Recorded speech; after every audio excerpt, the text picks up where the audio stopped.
क्योंकि यह जो कार्यक्रम है बच्चों के लिए थोड़ा सा नया है कि उनके पाठ्यक्रम से उनकी पसंदीदा जो अच्छी कहानियाँ हैं जिसको बच्चे पसंद करते हैं और बार बार उसको सुनना और पढ़ना पसंद करते हैं, तो आज यह क्रम हम शुरू कर रहे हैं जिसमें बच्चे अपने पाठ्यक्रम में उनकी हिंदी की भाषा की जो किताब है, ऐसी अंग्रेजी का वाचन भी हो सकता है, तो इसका आज ये शुरुआत होने जा रही है। हमारे बीच में बच्चे आ चुके हैं, 4 बच्चों का आज ही हमने रखा था, अभी एक बच्चा और इसमें तैयार हो रहा है पढ़ने के लिए। तो शुरुआत होती है हमारे बीच में उत्तराखंड। जी जी, प्रणाम, आपको सबका स्वागत है। हमारे बीच में आकाश सारस्वत सर पहुंच चुके हैं। आप समग्र शिक्षा अभियान के उप निदेशक के पद पर सुशोभित हैं। उत्तराखंड के इस महत्वपूर्ण शिक्षा की इस भूमिका में आपका सदैव पूरे देश ही नहीं विदेशों तक आपकी चर्चा होती है। आपके अभिनव प्रयोग जो हैं वो आज दिशा दे रहे हैं हमारे शिक्षा जगत को। मैं आपसे निवेदन करना चाहता हूं कि आप संबोधन करने की कृपा करेंगे और हम सबका मार्गदर्शन करने की कृपा करेंगे। श्रीमान आकाश सारस्वत सर, आपका स्वागत है। धन्यवाद जोशी जी। स्वागत है सर। प्रणाम। प्रणाम आपको। नमस्कार। धन्यवाद। नमस्कार सर। नमस्कार नमस्कार जी को सादर नमस्कार। Good evening sir. Good evening बेटा। Good evening. नमस्कार। नमस्कार जी। ज्ञानार्जन के इस महत्वपूर्ण कार्यक्रम के मुख्य अतिथि सम्मानित बड़सिलिया जी, साहित्यकार, कार्यक्रम में जुड़े समस्त साहित्यकारगण, प्रबुद्ध नागरिकगण, अभिभावकगण एवं प्यारे बच्चों, और इनके साथ साथ इस कार्यक्रम के सूत्रधार, समाज सेवी, शिक्षाविद, सम्मानित श्री मोहन चंद्र जोशी जी, जिनके अथक प्रयासों से यह कार्यक्रम निरंतर गति पकड़ रहा है। और आज इसमें आपने एक महत्वपूर्ण अभिनव प्रयोग करते हुए कहानी वाचन का कार्यक्रम शुरू किया है। कहानी एक ऐसी विधा है, जब हम प्राचीन काल में देखते हैं तो विष्णु शर्मा ने पंचतंत्र के माध्यम से राजकुमारों को शिक्षित किया था कहानियों के माध्यम से। पंचतंत्र क्या है? कहानियों का संग्रह है। अर्थात कहानी प्राचीन काल से ही इतनी महत्वपूर्ण रही है और निश्चित रूप से छोटे छोटे बच्चे अपनी दादियों को, आमाओं को या नानियों को इसलिए ज्यादा पसंद करते हैं कि वो उन्हें कहानी सुनाती हैं, और ये कहानी की परंपरा अनवरत है, लगातार चलती चली आ रही है। और निश्चित रूप से कहानी सुनने के बाद बच्चे ना केवल अपने आप को ऊर्जावान महसूस करते हैं, उन्हें थकान भी नहीं आती है। और यदि रात को वो किसी बड़े बुजुर्ग से कहानी सुनते हैं, उनको नींद नहीं आती है तो नींद भी आ जाती है, रिलैक्सेशन का भी काम करती है कहानी। कहानी बड़ी महत्वपूर्ण होती है और कहानी के अंदर ऐसे तत्व छिपे रहते हैं कि बात बात में ही बच्चों को सीख भी मिल जाती है, बेहतर शिक्षा भी मिल जाती है। यदि ये कहा जाए कि आधुनिक शिक्षा पद्धति का महत्वपूर्ण भाग है कहानी, तो कोई अतिशयोक्ति नहीं होगी। यदि हम कुमायूं के संदर्भ में बात करें तो गोरापंत शिवानी जी ने बहुत शानदार कहानियां लिखी हैं, और इसके अलावा मुंशी प्रेमचंद को तो कहानी सम्राट कहा जाता है। जयशंकर प्रसाद, बहुत सारे हमारे कहानीकार हुए हैं जो कहानी के बल पर ही न केवल देश में अपितु विदेश में भी प्रसिद्ध हो गए हैं। और कहानी भी कई प्रकार की होती है, बाल कहानी होती है, नैतिक कहानी होती है, कई प्रकार की कहानियां होती हैं, और बच्चे अपने आयु वर्ग के अनुसार उन कहानियों को पसंद करते हैं।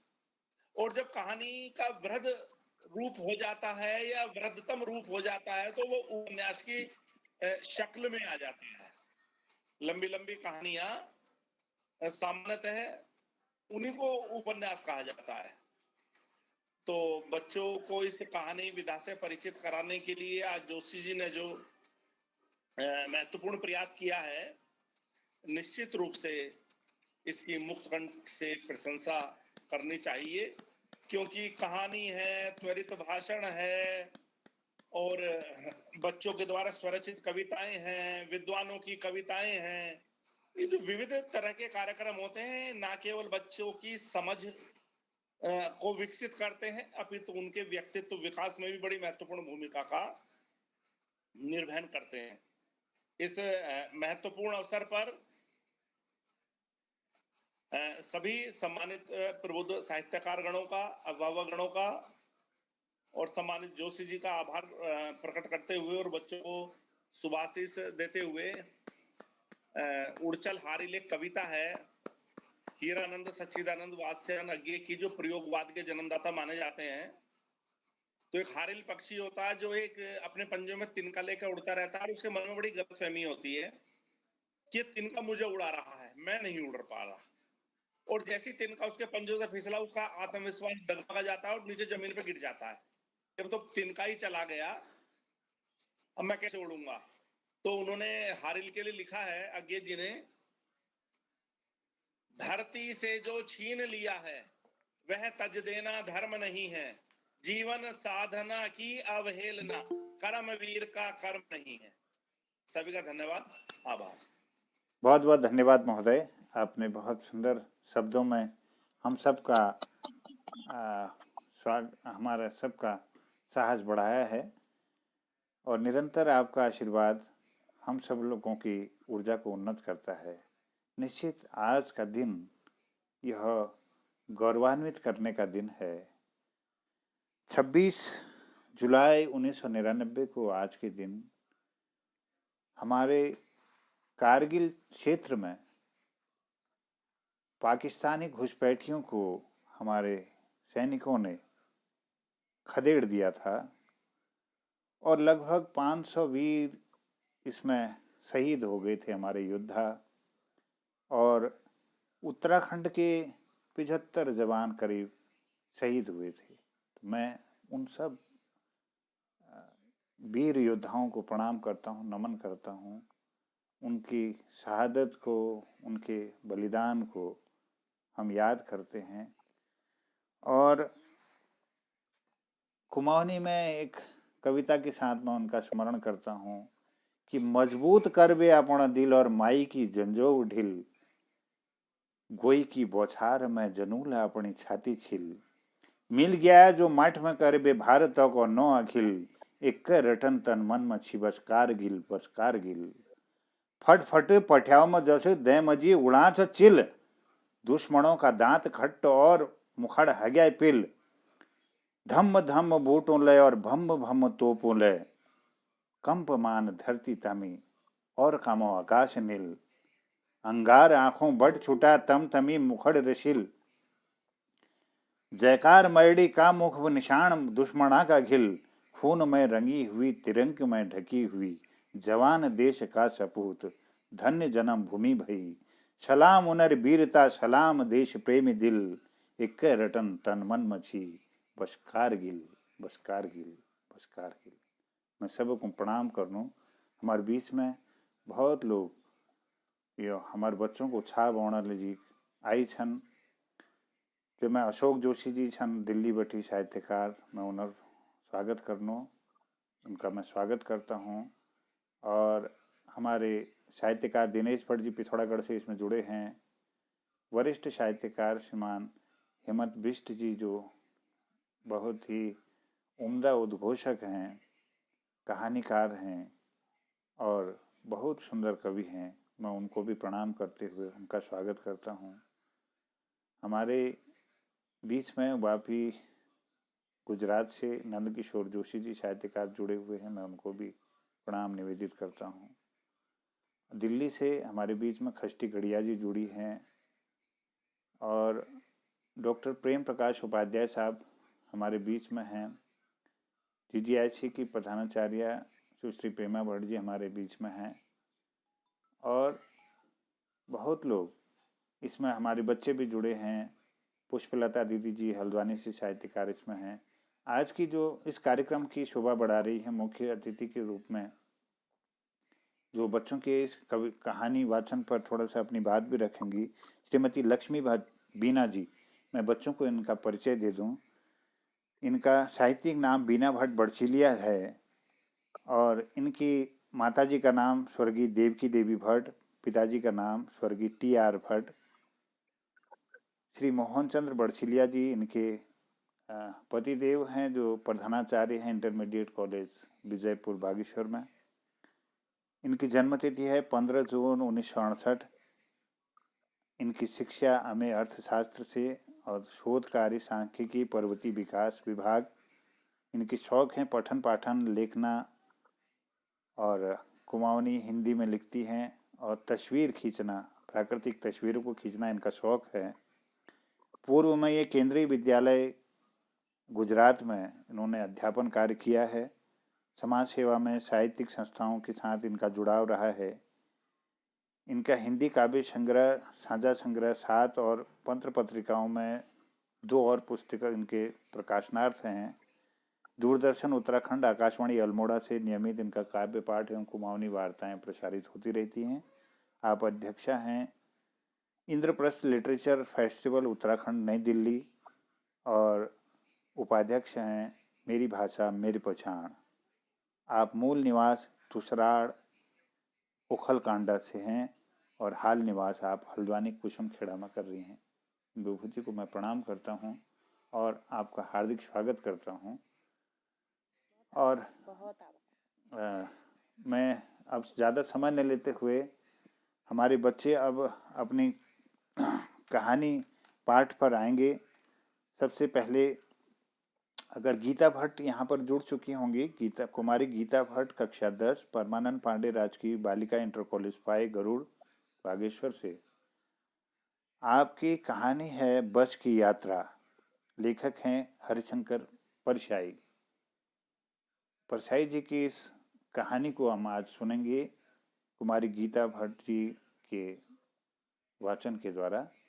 गीता भट्ट जी जुड़ चुकी हैं तो उनका हार्दिक अभिनंदन करता हूं, मैं स्वागत करता हूं कि वो अपनी कहानी का वाचन करेंगी। स्वागत है। ज्ञानदायिनी शारदा, आदरणीय सम्मानित मुख्य अतिथि महोदया एवं सम्मानित मंच को गीता भट्ट कक्षा 10 राजकीय बालिका इंटर कॉलेज पाए की छात्रा का सादर प्रणाम। मेरी कहानी का शीर्षक है बस की यात्रा, जिसके लेखक हरिशंकर परसाई जी हैं। कहानी यह है, हम 5 मित्रों ने तय किया कि शाम 4 बजे की बस से चलें। पन्ना से इस कंपनी की बस सतना के लिए घंटे भर बाद मिलती थी, जो जबलपुर की ट्रेन मिला देती है। सुबह घर पहुंच हम में से 2 को सुबह काम पर हाजिर होना था, इसीलिए वापसी का यही रास्ता अपनाना जरूरी था। लोगों ने सलाह दी कि समझदार आदमी इस शाम वाली बस से सफर नहीं करते। क्या रास्ते में डाकू मिलते हैं? नहीं, बस डाकिन है। बस को देखा तो श्रद्धा उमड़ पड़ी। खूब वयोवृद्ध थी। सदियों के अनुभव के निशान लगे हुए थे। लोग इसलिए इससे सफर नहीं करते थे कि वृद्धावस्था में इसे कष्ट होगा। यह बस पूजा के योग्य थी, उस बार कैसे हुआ जा सकता है? बस किराएदार भी उसी बस से जा रहे थे। हमने उनसे पूछा, यह बस चलती भी है? वह बोले, चलती क्यों नहीं है जी, अभी चलेगी। हमने कहा, वही तो हम देखना चाहते हैं। आप चलती है यह? हाँ देगी। हम आगा पीछा करने लगे। डॉक्टर मित्र ने कहा, डर है, नवी नवेली बसों से ज्यादा विश्वसनीय है, हमें बेटों की तरह प्यार से गोद में लेकर चलेगी। हम बैठ गए। जो छोड़ने आए थे वे इस तरह देख रहे थे जैसे अंतिम विदा दे रहे हैं। उनकी आंखें यह कह रही थी, आना जाना तो लगा ही रहता है। आया है सो जाएगा, राजा रंक फकीर। आदमी को कूच करने के लिए एक निमित्त चाहिए। इंजन सचमुच स्टार्ट हो गया, ऐसा जैसे सारी बस ही इंजन है और हम इंजन के भीतर बैठे हैं। कांच बहुत कम बचे थे, जो बचे थे उनसे हमें बचना था। हम फौरन खिड़की से दूर सरक गए। इंजन चल रहा था, हमें लग रहा था कि हमारी सीट के नीचे इंजन है। बस सचमुच चल पड़ी और हमें लगा कि यह गांधी जी के असहयोग और सविनय अवज्ञा आंदोलन के वक्त अवश्य जवान रही होगी। उसे ट्रेनिंग मिल चुकी थी, हर हिस्सा दूसरे से असहयोग कर रहा था। पूरी बस सविनय अवज्ञा आंदोलन के दौर से गुजर रही थी। सीट का बॉडी से असहयोग चल रहा था। बॉडी छोड़ने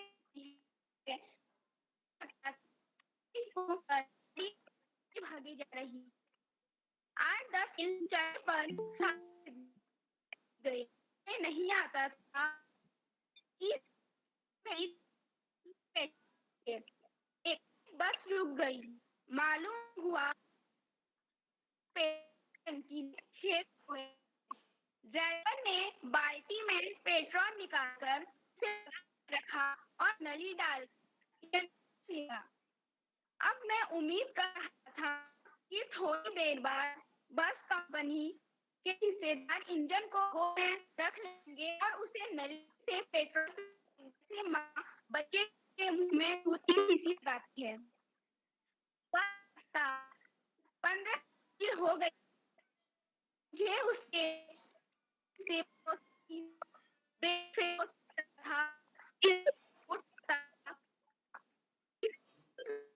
दीदी आपका माइक म्यूट कर लीजिए प्लीज।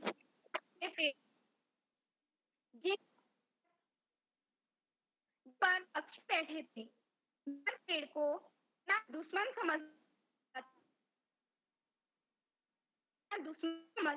था। जिस पेड़ आता डर लगा कि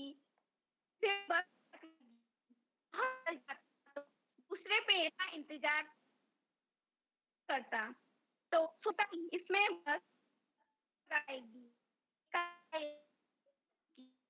ने तरकीबें की पर वह चली नहीं। क्या आंदोलन शुरू हो गया था। कंपनी के हिस्सेदार कह रहे थे बस तो फर्स्ट क्लास है जी, यह तो इत्तेफाक है। फिर चांदी वृक्षों की छाया के नीचे वो बस नील रही थी। कोई वृद्धा बैठ गई हो। हम जान रही थी कि बेटा आ रहे। अगर इसका तो मैं जिसे हाँ गीता जी, आप वीडियो ऑफ कर लेंगे तो आवाज साफ आ जाएगी। वीडियो ऑफ कर लीजिए अपना। धीरे वृद्धा की आंखों की ज्योति में बहुत रेंग रही थी। आगे या पीछे से कोई गाड़ी दिखी तो हम किनारे खड़ी और कहते निकल जाओगी। नहीं तो वह पर पहुंचे ही थे कि एक टायर फिसल कर बहुत जोर से थम गई। अगर होती तो हल्का गिर जाती। मैंने उस कंपनी की तरफ पहली भाव से देखा। वह टायरों की हैं, फिर भी पर लेकर इसी कर रहे हैं। उत्तर की ऐसी भावनाएं दुर्लभ है। सोचा इस आदमी के साथ और हो रहा है तो किसी आंदोलन का नेता होना चाहिए। और हम सब मर जाते इंतजार करते। कहते वह आदमी आ रहा है। ने एक टायर के लिए दे दिए, मर गया नहीं बदला। टायर लगाकर बस फिर चली। अब पन्ना में छोड़ दी। पन्ना कभी भी पूछने की उम्मीद छोड़ दी थी। पन्ना क्या कहीं भी पहुंचने की उम्मीद छोड़ दी थी। लगता था जिंदगी इसी बस में गुजारे और इस सीधे को प्रयाण कर जाना है। इस पृथ्वी पर उसकी कोई मंजिल नहीं थी। हमारी बेताबी नाव खत्म हो गई थी। हम बड़े इत्मीनान से घर बैठ गए। चिंता जाती रही, हंसी मजाक चालू हो गया। धन्यवाद। बहुत अच्छा प्रयास था आपका, बहुत सुंदर। बहुत अच्छा। बस एक एक बात है बेटा, जिसका नेटवर्क थोड़ा वीक है वो लोग वीडियो ऑफ कर सकते हो, तो उससे कहते हैं कि थोड़ा सा नेटवर्क ठीक हो जाएगा। जी बहुत जी जी डिस्टर्ब हो रहा था। जी। तो यह देखिए, यात्रा वृत्तांत लिखना भी एक कला है। हरशंकर प्रसाई जी की इस रचना में हमने देखा कि किस तरह से हमें वो उस देश काल वातावरण से जोड़ते हैं जब बसों की स्थिति बहुत अच्छी नहीं थी, वाहन बहुत कम चलते थे और उनमें जो उनके जो संसाधन थे वो बहुत सीमित थे और यात्राओं को क्या यात्रा करने में कितनी परेशानियां लोगों को उठाती होती थी, कैसे उनके मनोदशाएं होती होंगी। और आज तो बहुत फराटेदार गाड़ियों में हम सफ़र करते हैं, एक से एक बढ़िया गाड़ियां हमारे पास हैं, संसाधन है, ये चीज़ें हम अनुभूत नहीं कर सकते। तो यह जो आपका पाठ था ये हालांकि उतना थोड़ा सा व्यवधान रहा उसको सुनने में, लेकिन यह एक हम सबको प्रेरित करता है कि हम कहीं भी यात्रा करते हैं उन यात्राओं का हम ज़रूर अपनी डायरियों में, अपने लेखों में जिक्र करें, जिससे पाठक और श्रोता जो हैं देश काल वातावरण की स्थिति से परिचित हो पाएँ। तो बहुत सुंदर रचना थी। मैं आगे इसी क्रम में आमंत्रित करता हूँ आदर्श ज्ञानार्जन विद्यालय गरुड़ की कक्षा 6 की छात्रा कुमारी भूमिका जोशी को वो अपने पाठ्य पुस्तक के 11वें पाठ का जो देखकर भी नहीं देखते, जो हेलन केलर जी के द्वारा लिखा गया है, तो इसको प्रस्तुत करने की कृपा करेंगी कुमारी भूमिका जोशी जी। स्वागत है बेटा। मेरा नाम भूमिका जोशी कक्षा 6 की विद्यार्थी आदर्श ज्ञानार्जन विद्यालय गरुड़ बागेश्वर अपनी पाठ्य पुस्तक के 11 से जिसका शीर्षक है जो देखकर भी नहीं देखते, इनकी लेखिका हेलन केलर है और मैं उनकी कहानी का वाचन करना चाहती हूँ। कभी कभी मैं अपनी मित्रों की परीक्षा लेती हूँ यह परखने के लिए कि वह क्या देखते हैं।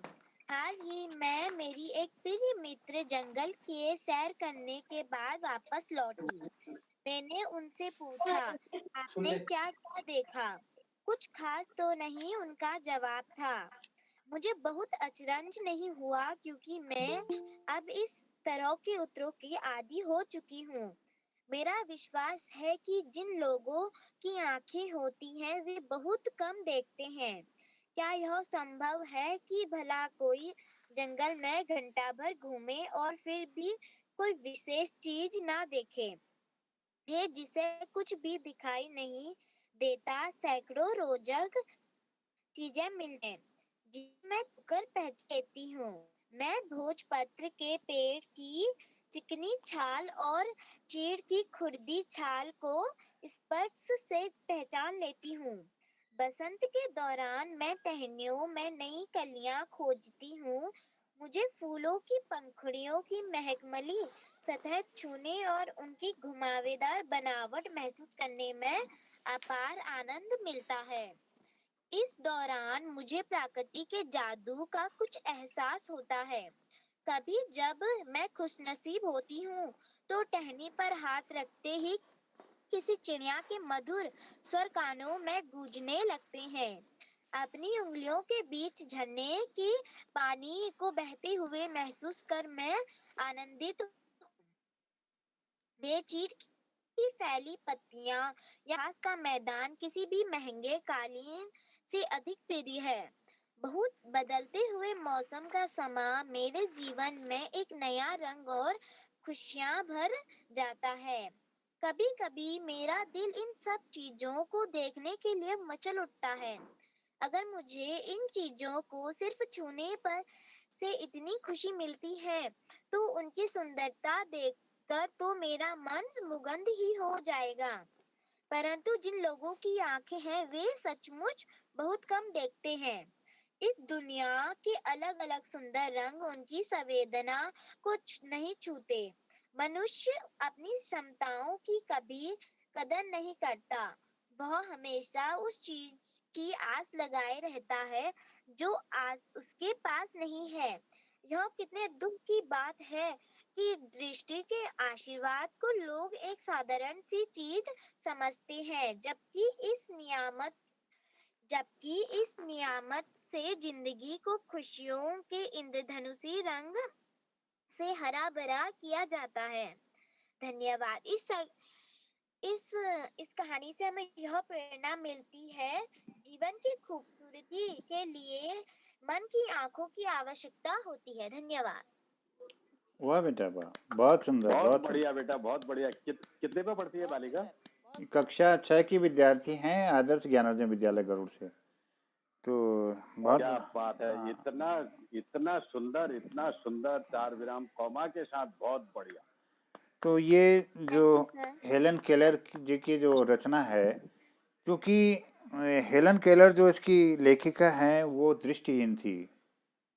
उनके अंदर जो अनुभूति थी उन्होंने इसमें लिखा है इस पाठ में, कि जो लोग देख करके भी नहीं देखते। उसने अपने मित्र से पूछा, 1 घंटे वो जंगल में घूमी, पूछा क्या देखा, उसने कहा कुछ नहीं देखा, कुछ नहीं था वहाँ। जबकि जंगल के अंदर क्या है वो अनुभूतियाँ हेलन केलर के अंदर थी, जो कि उसने जंगल नहीं देखा था लेकिन उसे स्पर्श किया था। उसने महसूस किया था कि कलियाँ फूल कितने कोमल थे, उसकी कोमलता का उसको एहसास था। उसने कठोर छाल को छू करके एहसास किया था। शाखाओं के पास उसको चिड़ियों की चहचहाहट उसने महसूस की थी। तो वो महसूस करती है कि ये नियामत जो भगवान ने सौंपी है लोगों को, वो कितना इसमें महसूस करते हैं। जो आँखें होते हुए भी हम कुछ नहीं देख पाते हैं, यह संदेश इस कहानी में था। और यह भी हमारे जो संवेदनाएं होती हैं इन लोगों के प्रति, कि हम उनको कितना इग्नोर कर देते हैं, उनकी बातों को। अगर उसने पूछा होता तो 1 घंटे घूमने के बाद उसने क्या क्या देखा वो सब अगर बताया होता तो उसको अच्छा लगता। लेकिन उनकी संवेदनाएं मतलब वो उसके प्रति नहीं होती हैं, कि पूछ लिया कोई बात नहीं, हमने नहीं कुछ नहीं देखा, इस तरह से। तो हम लोग इग्नोर करते हैं। तो कई प्रकार से यह जो लेख है वो मानवीय संवेदनाओं को छूता है, और उस व्यक्ति के जिसके पास ये चीज़ें नहीं होती है उसके लिए कितनी महत्वपूर्ण होती हैं आँखें, और जिनके पास आँखें होती हैं उसके लिए वो महत्वहीन होती हैं। तो ये भाव इस कहानी में थे। मैं अगली कहानी की ओर आमंत्रित करता हूँ। भावेश जोशी, कक्षा 5, आदर्श ज्ञानोदय विद्यालय गरुड़। इनकी कहानी है नन्हा फनकार। मैं आपका स्वागत करता हूँ। भावेश जी अपनी कहानी प्रस्तुत करेंगे। स्वागत है।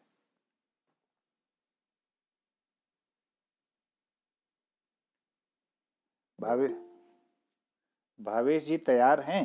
तब तक कि ये तैयार हो पाए, अगले कहानी वाचन के लिए संदीप जोशी, कक्षा 5, आदर्श ज्ञानोदय विद्यालय गरुड़ अगर उपलब्ध हैं। इनकी कहानी है बहादुर बित्तो। पंजाबी लेख कथा है। तो इसको प्रस्तुत करने की कृपा करेंगे संदीप जोशी जी, और भावेश जोशी तैयार रहेंगे अगले वाचक के रूप में। संदीप जोशी जुड़ गए?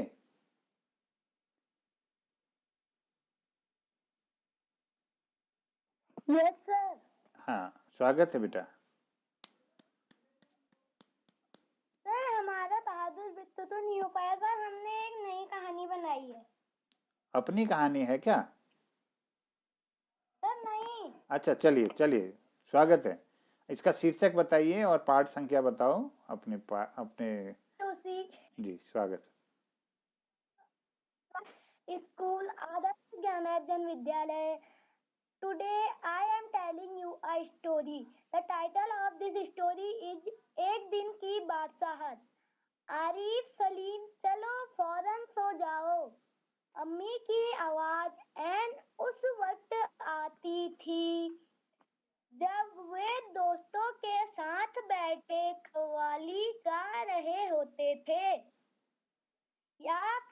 सुबह बड़े मजे से आइसक्रीम खाने के सपने देख रहे होते कि आपा झिझोड़ जगा देती। जल्दी उठो, स्कूल का वक्त हो गया। दोनों की मुसीबत में जान थी। हर वक्त पाबंदी, हर वक्त तकरार, अपनी मर्जी से चू भी ना कर सकते थे।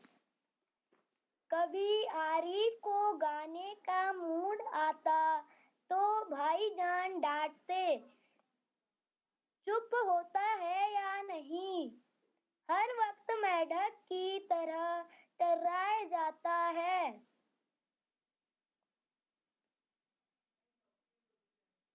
बाहर जाओ तो अम्मी पूछती, बाहर क्यों गए? अंदर रहते तो दादी चिल्लाती, हाय मेरा दिमाग फटा जा रहा है शोर के मारे।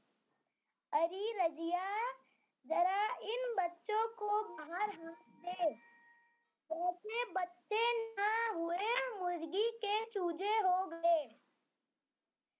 दोनों घंटों बैठकर इन पाबंदियों से बच निकलने की तरकीबें सोचा करते। उन दोनों से तो सारे घर को दुश्मनी हो गई थी। लिहाजा दोनों ने मिलकर एक योजना बनाई और अब्बा की खिदमत में एक दरखास्त पेश की कि एक दिन उन्हें बड़ों के सारे अधिकार दे दिए जाए और सब बड़े छोटे बन जाएं। कोई जरूरत नहीं हम मचाने की। अम्मी ने अपनी आदत के अनुसार डांट पिलाई, लेकिन अब्बा जाने किस मूड में थे कि ना सिर्फ मान गए बल्कि यह इकरार भी कर बैठे कि कल दोनों को हर किस्म के अधिकार मिल जाएंगे। अभी सुबह होने में कई घंटे थे कि आरिफ ने अम्मी को झिझोड़ डाला, अम्मी जल्दी उठिए, नाश्ता तैयार कीजिए। अम्मी ने चाहा एक झापड़ रसीद करके सो रहे, मगर याद आया कि आज तो उनके सारे अधिकार छीने जा चुके हैं। फिर दादी ने सुबह की नमाज पढ़ने के बाद दवाइयाँ खाना बादाम का पीना शुरू किया तो आरिफ ने उन्हें रोका। तौबा है दादी, कितना हरीरा पिएंगी आप, पेट फट जाएगा। और दादी ने हाथ उठाया मारने के लिए।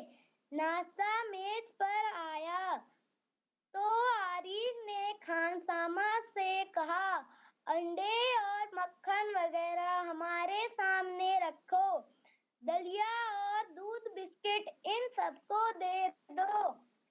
अप्पा ने कहर भरी नजरों से उन्हें घूरा, मगर बेबस थी क्योंकि रोज की तरह आज वह तन माल अपने लिए नहीं रख।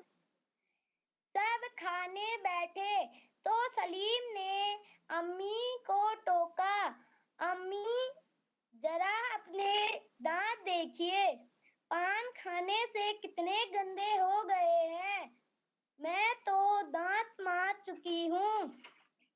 अम्मी ने टालना चाहा, लेकिन सलीम ने जबरदस्ती कंधा पकड़कर उन्हें उठा दिया। अम्मी को गुस्लखाने में जाते देखकर सब हंस पड़े, जैसे रोज सलीम को जबरदस्ती भगा के हंसते थे। फिर वह अब्बा देखिए, बाल बड़े हुए, सेव नहीं की, कल कपड़े पहने थे और आज इतने मैले कर डाले। आखिर अब्बा के लिए कितने कपड़े बनाए जाएंगे? यह सुनकर अब्बा का हंसते हंसते बुरा हाल हो गया। आज ये दोनों कैसी सही नकल उतार रहे थे सबकी, मगर फिर अपने कपड़े देखकर वह सचमुच शर्मिंदा हो गए।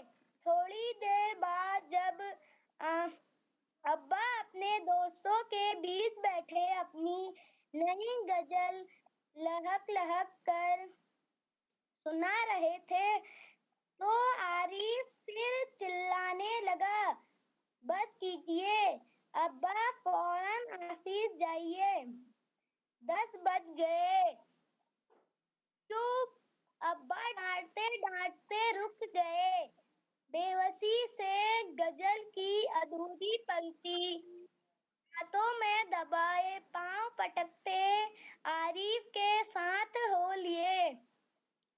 रजिया, जरा मुझे 5 रुपये तो देना।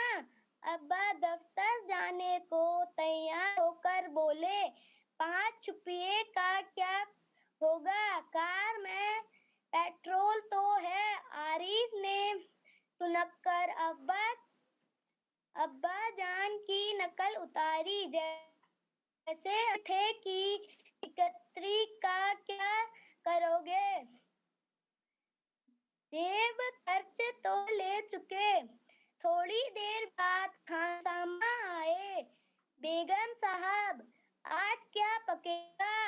आलू, गोश्त, कबाब, मिर्ची का सालन। अम्मी ने अपनी आदत के अनुसार कहना शुरू किया, नहीं, आज ये चीजें नहीं पकेंगी। सलीम ने किताब रखकर अम्मी की नकल उतारी। आज गुलाब जामुन, गाजर का हलवा और मीठे चावल पकाओ। लेकिन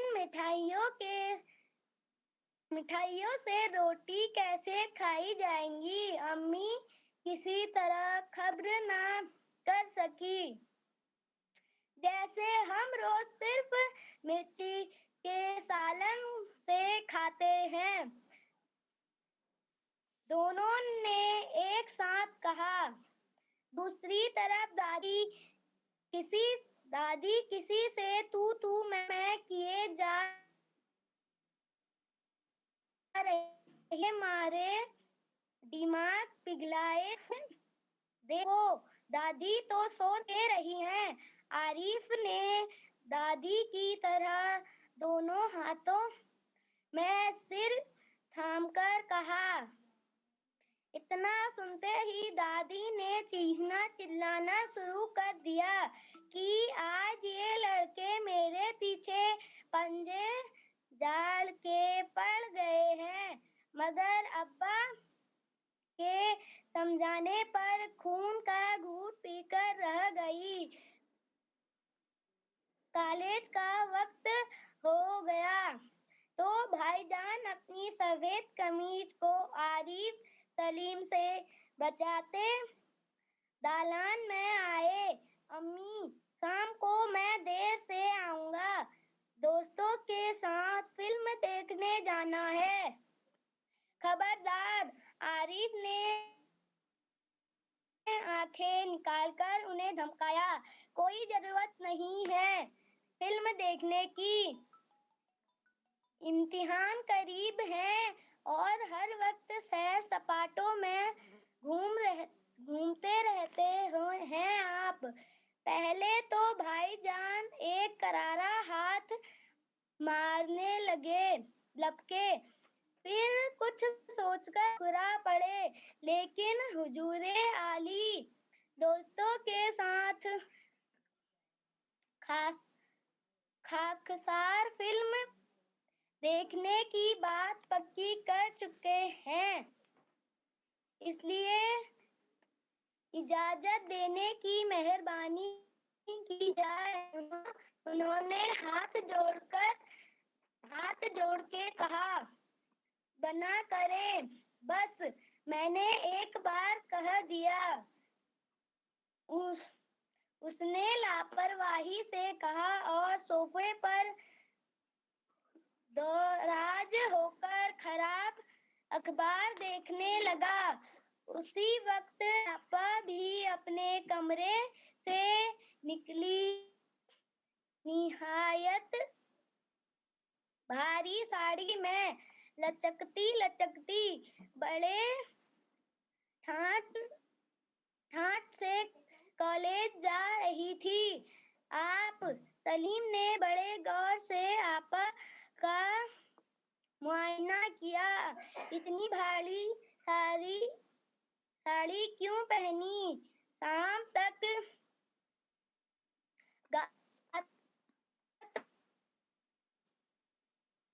इस साड़ी को बदलकर हो जाइए।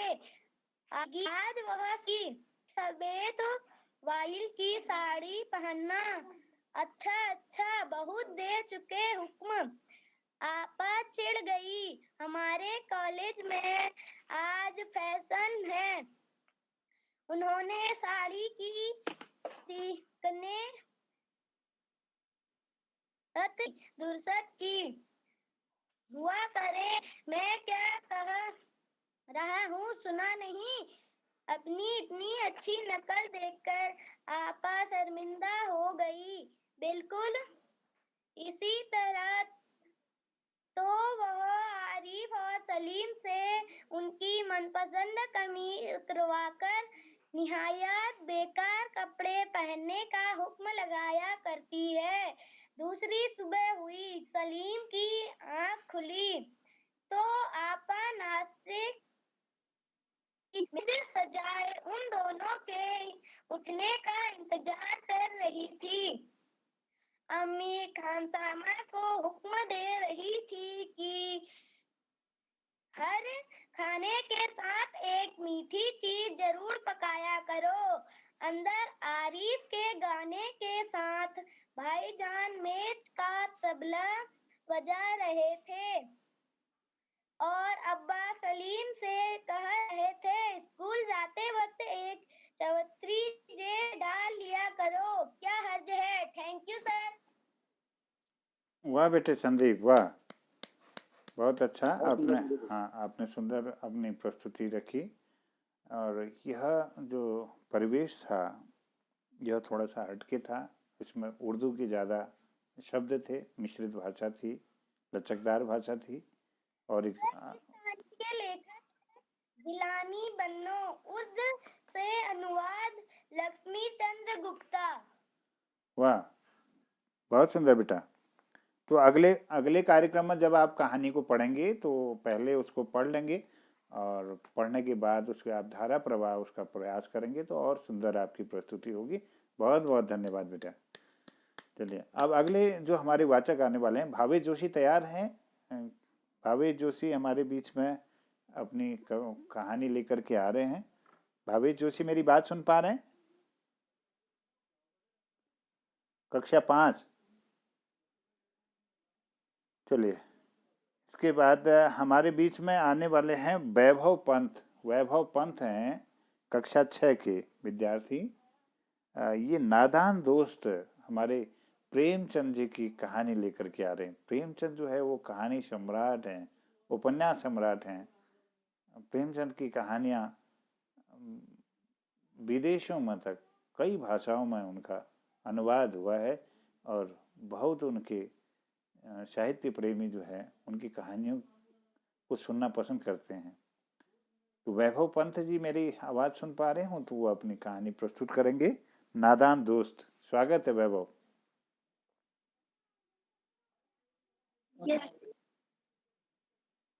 सर, मेरा नाम वैभव पंत है। मैं कक्षा 6 का विद्यार्थी हूँ। मैं आप सभी के समक्ष नादान दोस्त कहानी प्रस्तुत करना चाहता हूँ। इस कहानी के लेखक है श्री प्रेमचंद्र जोशी जी। प्रेमचंद जी। केशव के घर कॉर्निस के ऊपर एक चिड़िया ने अंडे दिए थे। केशव और उसकी बहन श्यामा दोनों बड़े ध्यान चिड़िया को वहां आते जाते देखा करते। सवेरे दोनों आंखें मलते कार्निस के सामने पहुंच जाते और चिड़िया दोनों को वहां बैठा पाते। देखने में दोनों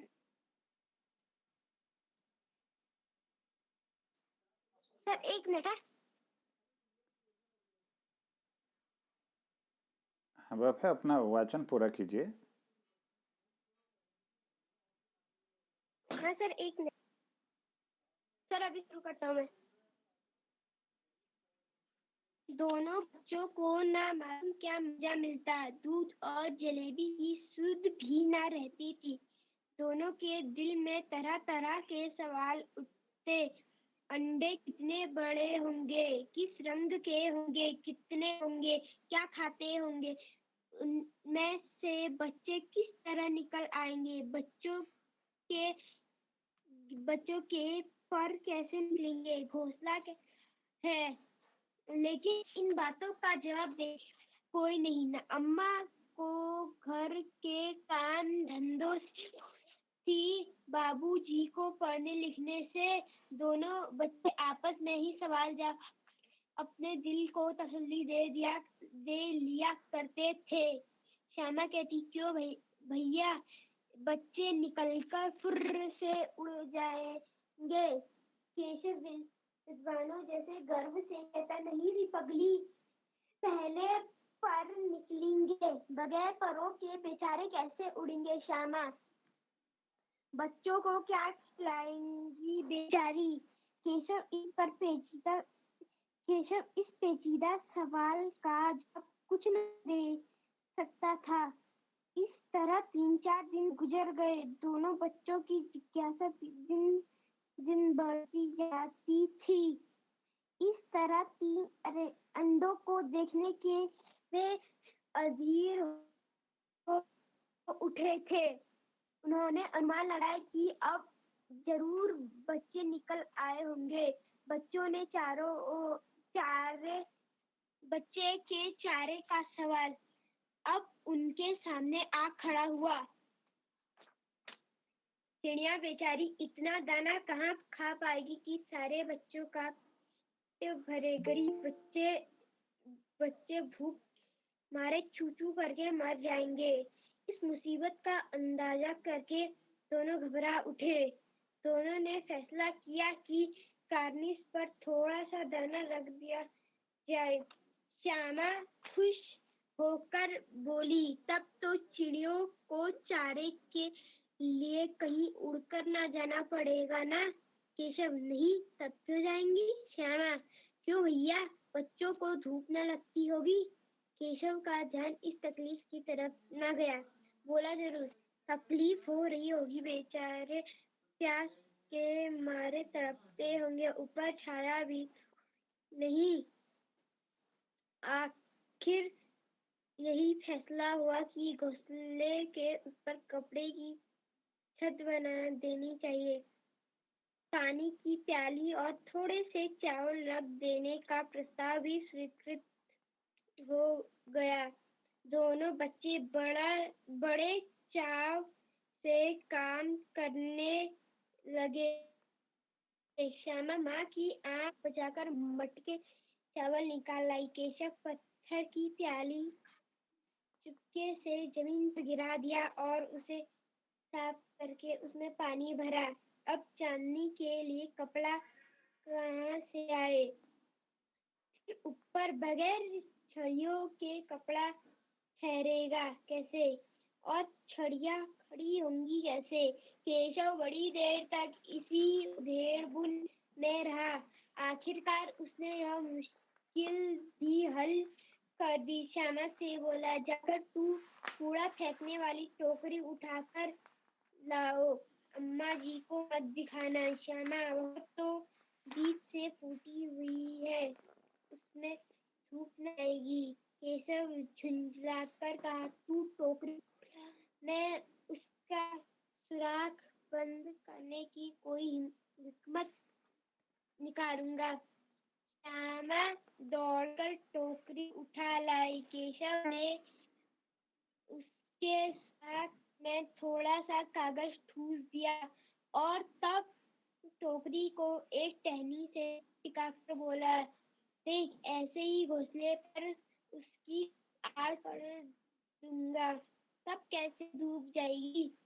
श्यामा ने दिल से सोचा, भैया कितने चालाक हैं, भाग दो।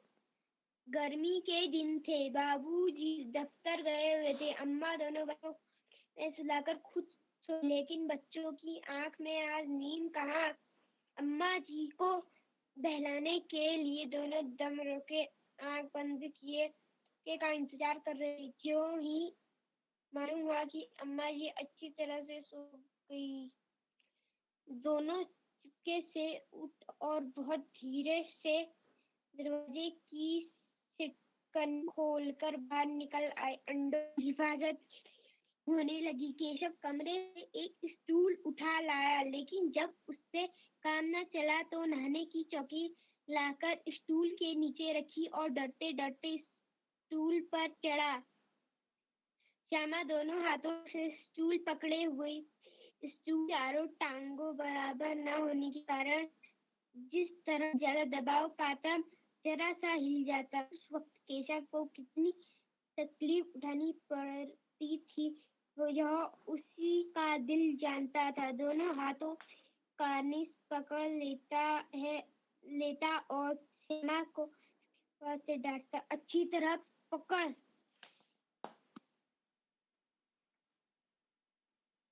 वरना उतरकर बहुत मारूंगा। मगर बेचारा श्यामा का दिल बार बार उसका ध्यान उधर चला जाता, हाथ ढीले पड़ जाते। केशव ने जो ही कार्निश पर हाथ रखा, दोनों चिड़िया उड़ गई। केशव ने देखा कार्निश पर थोड़े तिनके पीछे उन पर 3 अंडे पड़े हुए, जैसे घोंसले। उसने पेड़ों पर देखा, जैसे कोई घोंसला है।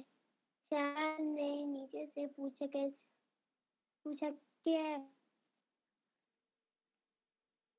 बच्चे हैं भैया? केशव, 3 अंडे हैं, अभी बच्चे नहीं निकले। श्यामा, जरा हमें भी दिखा दो भैया, कितने दूंगा। पहले जरा चीथड़े ले आ, नीचे बिछा दूं, बेचारे अंडे तिनकों पर पड़े हैं। श्यामा दौड़कर अपनी पुरानी धोती फाड़कर एक टुकड़ा, केशव ने झुककर कपड़ा लिया, उसकी कई तरह तह करके उसने एक गद्दी बनाई, उसे तिनकों पर बिछाकर अंडे धीरे से उस पर रख दिए। श्यामा ने फिर कहा, हमको भी दिखा दो भैया। केशव, दिखा दूंगा, पहले जरा वो दो तो टोकरी तो दे दो, ऊपर छाया कर दूं। श्यामा ने टोकरी नीचे से थमा और बोली, अब तुम उतर आओ, मैं भी तो देखूं। केशव ने टोकरी को एक टहनी से टिकाकर कहा, जा दाना और पानी प्याली ले आ, और उतर आऊं तो तुझे दिखा दूंगा। श्यामा प्याली और चावल भी लाई।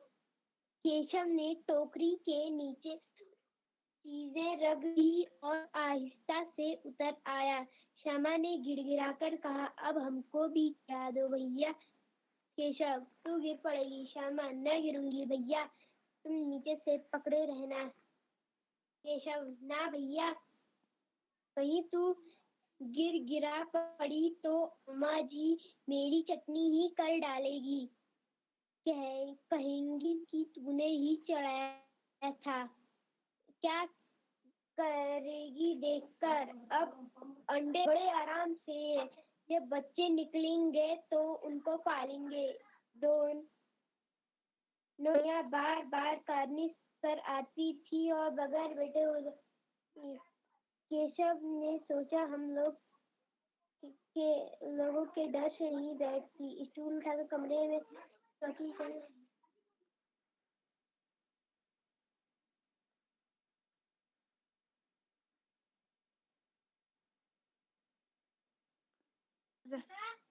अरे आ रहा हूँ बेटा, पूरी हो गई? वैभव, सर, मैम अभी हाँ पहले आपने कहानी पूरी कर लो बेटा। सर, श्यामा ने आंखों में आंसू भरकर कहा, तुमने मुझे नहीं दिखाया, मैं अम्मा जी से कह दूंगी। केशव, अम्मा जी से कहेगी तो बस मारूंगा, कह देता हूँ। तो तुमने मुझे दिखाया क्यों नहीं? केशव, और गिर पड़ तो 4 सर हो जाते। श्यामा, हो जाते, देख लेना, मैं कह दूंगी। इतने में कोठरी का दरवाजा खुला और माँ धूप से आंखों को बचाते हुए कहा, तुम दोनों बाहर कब नल आए? मैंने कहा था कि दोपहर को ना निकलना। किसने किवाड़ खोला? किवाड़ केशव ने खोला था, लेकिन श्यामा ने वहां यह बात नहीं की। उसे डर लगा कि पिट जाएंगे। दिल कांप रहा था कि कहीं श्यामा न कह दे, अंडे न दिखाई दें। इससे अब उसको श्यामा पर विश्वास न था। श्यामा सिर्फ मोहब्बत के मारे चुप थी। इस कसूर के हिस्सेदार इसका फैसला नहीं किया जा सकता। शायद दोनों ही बातें थी। माँ ने दोनों को डांट डपट कर फिर कमरे में बंद कर दिया और आप धीरे धीरे उन्हें पंखा चलने लगी। अभी सिर्फ 2 बजे थे। तेज लू चल रही थी। अब दोनों बच्चों को नींद आ गई। भाग 3। 4 बजे यकायक श्यामा की नींद खुली। किवाड़ खुले हुए थे। वह दौड़ी चांदनी के पास आई और ऊपर की तरफ ताकने लगी। टोकरी का पता न था। संयोग से उसकी गई। उल्टे पांव दौड़ती हुई कमरे में जाकर जोर से बोली, भैया, अंडे तो नीचे गए। केशव घबराकर उठा और दौड़ा हुआ बाहर आया तो देखता है कि तीनों अंडे नीचे टूट पड़े और उनसे कुछ चूने की चीज बाहर निकल आई। पानी की प्याली भी एक तरफ टूटी पड़ी है। उसके चेहरे पर उड़ गया। सहमी हुई आंखों से जमीन की तरफ देखने लगा। श्यामा ने पूछा, बच्चे कहाँ उड़ गए भैया? केशव ने करुण में कहा, अंडे तो फूट गए। श्यामा, बच्चे कहाँ? केशव, तेरे सर में। देखती अंडे में निकल आया। वह तो 2-4 दिन बच्चे बन जाते। माँ ने सोटी हाथ में पूछा, तुम दोनों धूप में क्या कर रहे हो? श्यामा ने कहा, अम्मा जी, चिड़िया के अंडे टूट पड़े। माँ ने आकर टूटे हुए अंडे को देखा तो गुस्से में बोली, तुम लोगों ने अंडे को छुआ। अब तो श्यामा को भैया पर नजर पर जरा भी तरस न। उसने शायद अंडों को इस तरह रख दिया कि वह पड़े। उसे सजा मिलनी चाहिए। बोली न, अंडे को छेड़ा था। अम्मा जी, माँ ने केशव से पूछा, क्यों रे? केशव भीगी बिल्ली बना था। माँ, तू वहाँ पहुँचा कैसे? श्यामा, चौकी पर स्टूल रखकर चढ़ी। अम्मा जी। केशव, तू स्टूल थामे नहीं खड़ी थी? तुम्ही ने तो कहा था। माँ, तू इतना बड़ा हुआ, तुझे अभी भी इतनी भी नहीं मालूम कि छूने से चिड़ियों के अंडे गंदे हो जाते हैं। चिड़िया फिर उन्हें नहीं सेती। श्यामा ने डरते डरते पूछा, तो क्या चिड़िया ने अंडे नीचे गिरा दिए अम्मा जी? माँ, और क्या करती? केशव के सिर इसका पाप पड़ेगा। हाय हाय, 3 जने ली दुष्ट ने।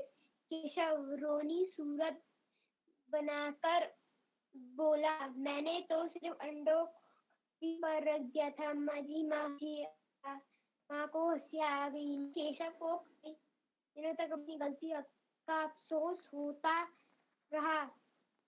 अंडों की हिफाजत करने के जोग में उनका सत्यानाश कर दिया। उसका सत्यानाश कर डाला। उसे याद कर वह कभी कभी रो पड़ता था। दोनों चिड़िया वहां फिर दिखाई दी। धन्यवाद। वाह वैभव, बहुत अच्छा बेटा। आपने पूरी कहानी को पढ़ा और हमने ये देखा कि इस कहानी में बच्चों का मनोविज्ञान है। बच्चे ये नादान दोस्त जो शीर्षक है, दोस्ती तो करना चाहते हैं, दोस्त हमेशा दूसरे का भला चाहते हैं। इसी प्रकार से ये दोस्त भी जो केशव होता है और केशव और श्यामा जो दो बच्चे हैं, उनके घर के कानिस पर चिड़िया ने अंडे दिए हैं, 3 अंडे हैं। अब वो जब से अंडे दिए हैं तो वो अपना खाना पीना भूल जाते हैं, वो इन अंडों की तरफ इनकी सोचने लगते हैं कैसे इसको ये संभाला जाए, कैसे इसको आराम होगा, इसको धूप लग रही होगी, इसके पास खाना नहीं होगा, वो सब प्रबंध करते हैं। और होते करते भी बाद में उनका संवाद भी होता है, बच्चों का संवाद होता है कि कैसे और अच्छा बनाया जाए। ये दोस्त जो हैं उनके चिड़िया के साथ इनकी संवेदनाएं जुड़ जाती हैं। और होता यह है कि स्टूल में ऊपर जा करके इनके अंडे गिर जाते हैं और बाद में इन बच्चों को काफ़ी अफसोस होता है इस बात का। और उनको ये ज्ञान नहीं था कि बच्चों के अंडों को नहीं, उसके चिड़िया के अंडों को छूना नहीं चाहिए, उससे फिर वो आपकी गंध से फिर वो वहाँ पर आते नहीं हैं, उसके घोंसले को देखते भी नहीं हैं फिर। तो वो उनको अपनी तरफ से तो वो अच्छा करने की सोच रहे थे, लेकिन होते होते कुछ अलग हो जाता है। तो एक तो संदेश यह है कहानी में कि हमें किसी भी पक्षी के या किसी भी पशु के जो उनके अपनी व्यवस्था है उसमें दखल नहीं देना चाहिए। दूसरा ये है कि हम जो हैं थोड़ा सा अपने विवेक से हमको काम लेना चाहिए और इनको कहीं भी इनके आवास को, इनके खाने को, इनके प्रबंध तो हमको करना चाहिए, लेकिन इनके जो व्यक्तिगत जो इनका जीवन है उसमें हमको हस्तक्षेप नहीं करना चाहिए, नहीं तो हमको ऐसी तरह से पछताना पड़ेगा। ऐसी कुछ कहानी थी। तो बच्चों के बहुत अच्छे मनोभाव इसमें थे, उनकी संवेदनाएं थी, उनका निश्चल मन था, उनके परोपकार की भावनाएं थी और सहज रूप से जो उनकी अभिव्यक्तियां थी, सुंदर भाषा के साथ इस कहानी को हमने सुना। बहुत बहुत धन्यवाद वैभव। हमारे अब अगले जो वाचक रह गए हैं भावेश जोशी, क्या उपलब्ध हैं? भावेश जोशी, चलिए आज ये 4 बच्चों ने हमारी 4 कहानियाँ सुनी। आप बच्चों को मैं धन्यवाद करता हूँ कि इस बहाने हमें भी इन कहानियों को सुनने का मौका मिला। हमारे बीच में बहुत सारे श्रोता हमारे जुड़े थे।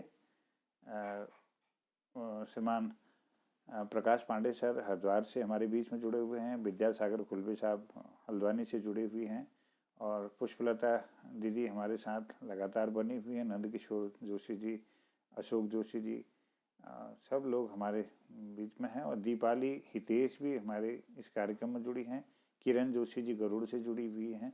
तो आप सबको मैं धन्यवाद करता हूं कि आपने इन बच्चों के का हौसला बढ़ाया।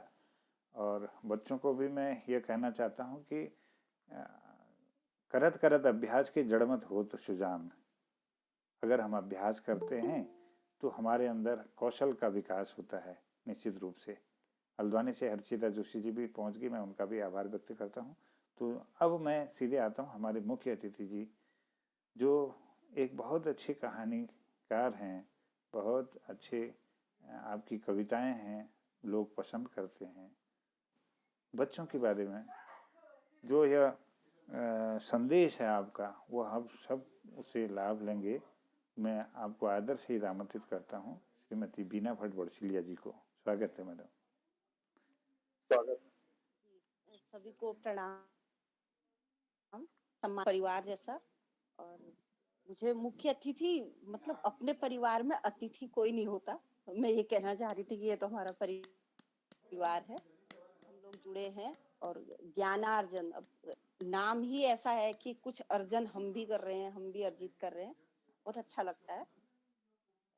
चलिए, फिर भी मुख्य अतिथि नहीं, थोड़ा बहुत जितना मुझे ज्ञान है कहानियों का, लघु कथाओं का, तो इन 4 बच्चों ने जो कहानियां सुनाई आज, और सब अलग अलग लेखकों की, लेखिकाओं की, तो देखते हैं कि कहानी में बेटा कथानक जो होता है, पहले उसको आप जब कहानी पढ़ते हैं तो उसका जो एक कथानक होता है जिस को केंद्र बिंदु मान के लिखा जाता है।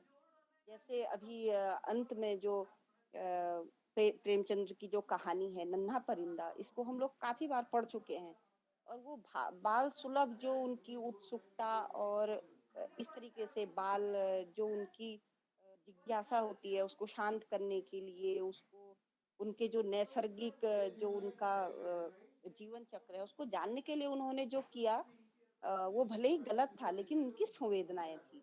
तो बहुत अच्छी कहानी है, कालजयी रचना है उनकी। और कभी भी अगर आप कहानियां पढ़ते हैं, आप खिलौने खरीदते हैं, तो अपने मम्मी पापा को बोलो कि पंचतंत्र की कहानियां, जातक कहानियां हम लोग बचपन में पढ़ा करते थे। जब हमारा बचपन होता था, और मेरे बच्चे अभी 27-28 साल के हैं, छोटा 24-25, तो मैं उनको 11th-12th तक मैंने उनको जातक कथाएं लाके दी हैं। आपको मैं दिखा रही हूँ कि पंचतंत्र की कहानी आज मैंने ये निकाल के रखी थी, तो ये बच्चों के लिए लाया करती थी। तो उससे होता क्या है कि बच्चों का एक विकास होता है, अगर उनकी रुचि बढ़ती है लेखन की तरफ को, और कहानियों से कहते हैं कि संवेदनशीलता बढ़ती है। बच्चे समाज में एक अपना अच्छा जो उनकी जो क्रिएटिविटी जिसको बोलते हैं, वो बहुत अच्छी तरीके से कर सकते हैं। अवसाद नहीं होता है उनको, अपनी जो हॉबी है, अपने जो शौक हैं। तो बहुत अच्छा सबने पढ़ा। और मैं बस ये चाहूंगी कि आप लोग रोज जुड़ते हैं, और आदरणीय गुरुजी हमारे आप लोगों को जोड़ते हैं, तो इसका मतलब है कि आप में रुचि है। जितने लोग आप जुड़ते हैं, जितने बच्चे मैं देखती हूँ रोज, तो आप ऐसा करो कि बाल साहित्य जो होता है, सबसे पहले बाल साहित्य की कुछ पुस्तकें मिलती हैं, उसकी एक लिस्ट बना लो। और कभी भी जब जाते हो मार्केट में, और कभी मेरा आना हुआ, तो मैं जरूर लेके आऊंगी। क्योंकि हर साल, अभी तो कोविड से नहीं हो रहा, पुस्तक मेले से हम बहुत सारी किताबें खरीद के लाते हैं। और मैं अ, देखूंगी और बच्चों को बताऊंगी एक लिस्ट बना के, क्योंकि बाल साहित्य पर बहुत कम काम हो रहा है आज के टाइम पे, पहले बहुत हुआ है। और अगर प्रेमचंद की बात करते हैं, ईदगाह, वो सिर्फ बाल सुलभ जो उसका एक वो था, एक कहना चाहिए कि एक गरीब माँ का एक बच्चा, वो पूरी बाल कथा थी। और जुलूस पढ़ते हैं, दो बैलों की कथा उनकी पढ़ो प्रेमचंद की। और कई चीजें हैं, लॉटरी है, गुल्ली डंडा है, सारी प्रेमचंद की बहुत अच्छी अच्छी कथाएं हैं, कहानियां हैं। और कुछ इसमें है कि चंपक एक आती थी, पहले से हम लोग पढ़ते थे, उसमें छोटी छोटी कहानियां आती थी। तो उससे आप लोगों को जब पढ़ोगे, आपको कहाँ पे कॉमा है, कहाँ पे रुकना है।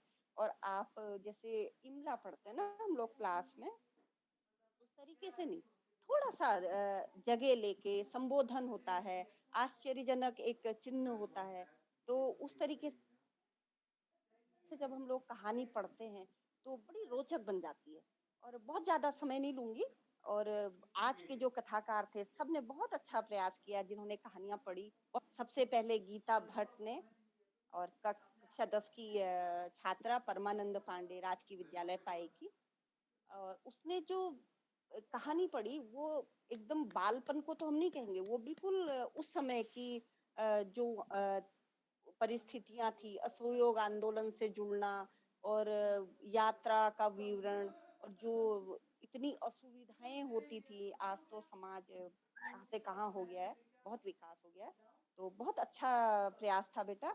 और पढ़ते रहा करो। और कहानी जब भी गुरुजी आप लोगों को ऐसा कोई आयोजन कराते हैं, तो पहले उसकी एक बार पढ़ के उसको तैयारी कर लो। तो वो आप जब पढ़ोगे तो आपको भी अच्छा लगेगा, सुनने वाले को भी बहुत अच्छा लगेगा। बहुत अच्छी कोशिश थी। आदर्श ज्ञानार्जन विद्यालय की गरुड़ की भूमिका जोशी, और मैंने इनकी कुछ कहानियां पढ़ी हैं। वो नेत्रहीन थी, हेलेन केलर। बहुत बड़ा उन्होंने साहित्य लिखा है कहानियों का। वो ब्रेल लिपि, और कहते हैं कि वो खुशबुओं से पहचान के प्रकृति का एक ऐसा, इनका मैंने कुछ संस्मरण पढ़ा है कहीं पे, पूरा याद नहीं आ रहा है, कभी फिर मैं उसका वो करूंगी, यहाँ पे जिक्र करूंगी। तो आज और बच्चे अन्यथा न लें, लेकिन आज सबसे अच्छी जो एक कहानी जो उन्होंने बहुत उसको रोचक ढंग से सुनाया, क्योंकि थोड़ा संवेदनाएं भी ली कि हम लोग जो नेत्र बाधित लोग होते हैं, देखिए उन्होंने दुनिया नहीं देखी, उनको सब काला काला दिखता है, और वो अपनी संवेदनाओं को सिर्फ बातचीत से हम लोगों से व्यवहार करते हैं। और आंखें होते हुए भी हेलेन केलर ने ये लोगों को संकेत दिया, ये उन्होंने एक प्रेरणा दी कि भाई आंखें हैं हमारे पास, प्रकृति प्रेमी बनो और प्रकृति को देखो, अपने आसपास जो सौंदर्य है उसको आप लोग देखो, उसको लिखो, उसको महसूस करो। और सीधे सीधे पर्यावरण से हम लोग उसको जोड़ सकते हैं कि हमारे आसपास अगर प्रकृति बहुत हरी भरी होगी और ये धरती खूबसूरत होगी, तो देखिए उनकी जो संवेदनाएं कहानी के रूप में हमने आज सुनी, तो बेटा बहुत अच्छी कोशिश की, बहुत अच्छा पढ़ा। और भावेश जोशी हमारे आज अब्सेंट रहे, और संदीप जोशी कक्षा 5 के ज्ञानार्जन विद्यालय से, और एक दिन की बात साहब, एक अलग पृष्ठभूमि, मुस्लिम परिवार, और जो उनके वहाँ चलता है कि उन्होंने जो जिस तरीके से उर्दू के शब्दों का यूज किया, तो बेटा थोड़ा सा कोशिश और करनी पड़ेगी, लेकिन अच्छा प्रयास था। और उसमें जो बादशाहत से मतलब ये था कि उनके परिवार में जो वो छींटा कसी और वो एक चिड़, क्योंकि उनके बड़े परिवार होते हैं, ये शायद बच्चों को पता नहीं होगा कि बहुत सारे लोग और अपनी अपनी खीज उतार रहे हैं, और वो दादी पे उतार रहा है बेटा पोता कि पान खा लो, पीठ थूक दी, ये कई चीजें हैं, वो पृष्ठभूमि की कहानी है, तो उसको समझने में भी आप लोगों को टाइम लगेगा। और वैभव पंत कक्षा 6, बहुत लंबी कहानी है बेटा प्रेमचंद की, ये तो बहुत ही मतलब नादान दोस्त, ये बहुत संवेदनशील कहानी उन्होंने लिखी है कि बच्चों को एक इसमें संदेश है कि किसी भी प्राकृतिक रूप से जो चली आ रही है उसको छेड़खानी मत करो, अगर हम प्रकृति से छेड़छाड़ करेंगे तो उसका जो परिणाम होगा वो अच्छा नहीं होगा। तो बहुत अच्छी कोशिश। और आप जब कहते हैं कि प्रतियोगिता बिल्कुल नहीं थी, इसको ये मत सोचना कि प्रतियोगिता थी, मैंने जो आज जो महसूस किया उसको बोल रही हूँ कि सबसे अच्छी जो सुनाने का जो तरीका था, पढ़ने का जो तरीका था, भूमिका बहुत अच्छा बेटा, और प्रयास थैंक यू करते मैम। रहो। हाँ बेटा बहुत अच्छा प्रयास था। और कभी भी अगर अपना ज्ञान बढ़ाना है तो पंचतंत्र की कहानियां पढ़ो, जातक कहानियां पढ़ो, और अगर रोचक कहानियां पढ़नी होती हैं, अब मिल तो जाती हैं, चंपक होती है, नंदन होती है, बहुत सारा बाल साहित्य उसमें एक अलग तरीके से लिखा होता है, तो बहुत अच्छा है। विवेकानंद हमारे जो भारत के कितने विद्वान पुरुष थे, उनकी जो छोटी छोटी जब कहानियां आप पढ़ोगे तो आप लोगों को इतना अच्छा लगेगा, और आपको मतलब प्रेरणा मिलेगी उनसे कि वो क्या थे, और बहुत सारी चीजें हैं। और ये जो ये हेलेन केलर की जो कहानी आप लोगों को बताना चाहूंगी कि एक संस्था है यहाँ पर नैब, उसका शॉर्ट फॉर्म है नैब, गौलापार में, मैं उस संस्था से काफी टाइम से जुड़ी हुई हूँ। और बेटा अगर ध्यान से सुनोगे ना तो वहां पे जाके मतलब आंखें भर जाती हैं, और जब भी हम वहां पे कार्यक्रम करते हैं या वो लोग हमें बुलाते हैं और वो मुझे छू के पहचान लेते हैं, या फिर मैं बोलूं तो बोलते हैं कि बीना आंटी आ गई। तो कभी ऐसा अगर सुयोग हुआ तो बच्चों की एक वहाँ पे वो करा देंगे, टूर करा देंगे, सर लेकर आएंगे, तो वहाँ पे करीब 70-80 बच्चे हैं और सारे नेत्र बाधित हैं, और इतना सुंदर संगीत उनमें है। इसलिए जिक्र कर रही हूँ कि उन लोगों को जो भगवान ने जो शक्ति दी है, वो उस माध्यम से उनकी सिर्फ आंखें नहीं होती हैं, लेकिन वो लोग जो महसूस करते हैं और उनके अंदर जो योग्यताएं हैं, तो वो सच में मतलब देखकर बहुत भावुक होने के क्षण होते हैं।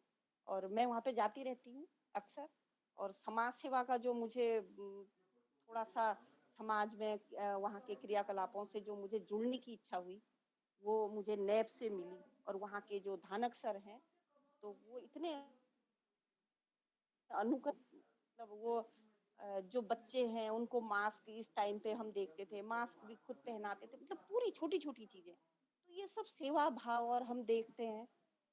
कई चीजें ऐसी हैं, और इनकी कहानियां पढ़ते रहा करो। हेलेन केलर की बहुत कहानी, उनका एक कहानी संग्रह है, उसको भी पढ़ना बेटा, वो मिल जाता है, गूगल को सर्च कर लेना। और बहुत अच्छा कार्यक्रम, और बहुत टाइम ले लिया।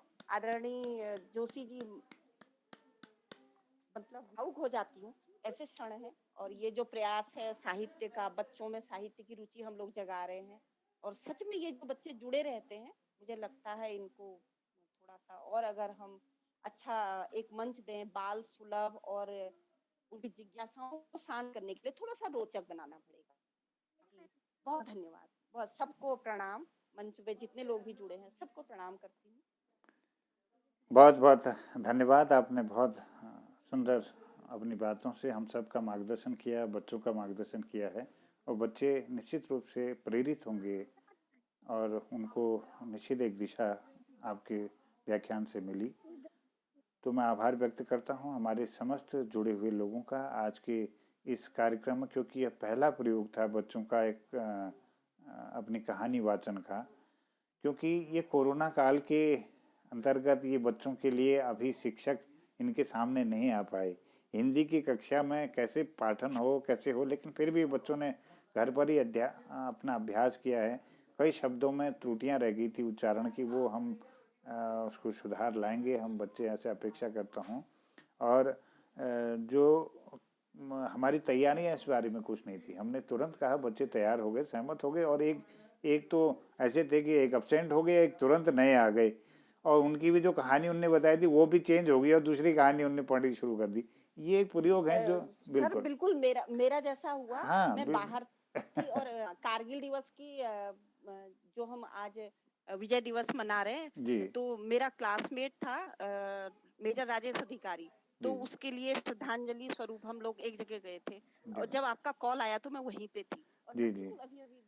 तो मैं नमन करता हूँ समस्त हमारे शहीदों को, मैं प्रणाम करता हूँ, हमारे देश की सुरक्षा के लिए जो अपना तन मन लगा के रखते हैं और पूरे समर्पण भाव से हम लोगों की रक्षा करते हैं और अपने जीवन का बलिदान देते हैं। मैं ऐसे विभूतियों को प्रणाम करता हूँ। आज का दिन उन्हें याद करने का है। तो यह कार्यक्रम जो है निरंतर चलता रहे बच्चों के लिए। यह कार्यक्रम ज्ञानार्जन की इस कड़ी को हम आगे बढ़ाएंगे, लेकिन जो साहित्यिक कड़ियाँ होंगी उसको हम मोहन कृति के एक नए उसके साथ कड़ी के साथ हम इसको शुरुआत करेंगे। उसका लिंक मैं अलग से भेज दूंगा। तो मैं सबका आभार व्यक्त करता हूं, और हमारे बीच में समस्त लोग जितने भी जुड़े हुए हैं मैं उनका आभार व्यक्त करता हूं। अशोक जोशी जी जुड़े हुए हैं, और नंदकिशोर जोशी जी जुड़े हुए हैं, प्रकाश पांडे सर भी जुड़े हुए हैं, पुष्पलता दीदी जुड़ी हुई हैं। मैं आपसे भी थोड़ा ये चाहता हूं कि सभी श्रोताओं से चाहता हूं, किसी को अगर कुछ बात रखनी हो तो वो कैसा लगा वो कार्यक्रम में थोड़ा संक्षिप्त में, जिससे कि हमारा समय बच जाए, तो कुछ अपने मनोभाव प्रदर्शित करने की कृपा करेंगे।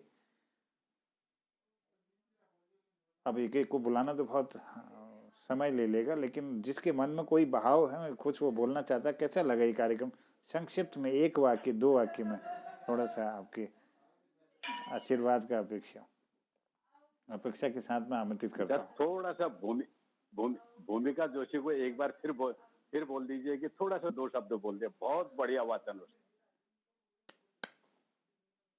हाँ, भूमिका आपको कैसा लगा बेटा, ये कार्यक्रम में भाग लेकर के कैसा लगा आपको, कैसा महसूस होता है?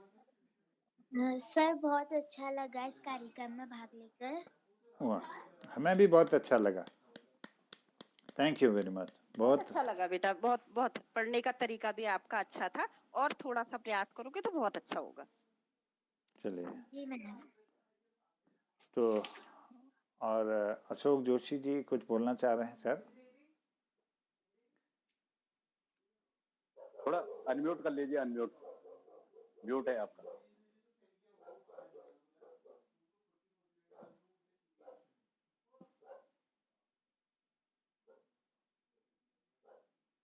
चलिए, अब हमारे बहुत सारे लोग जुड़े हैं, लेकिन अब समय भी अधिक हो रहा है। हर्षिता जी हल्द्वानी से जुड़ी हुई हैं, हर्षिता जोशी जी, मैं उनसे भी निवेदन करता हूं कि आपको कार्यक्रम कैसा लगा।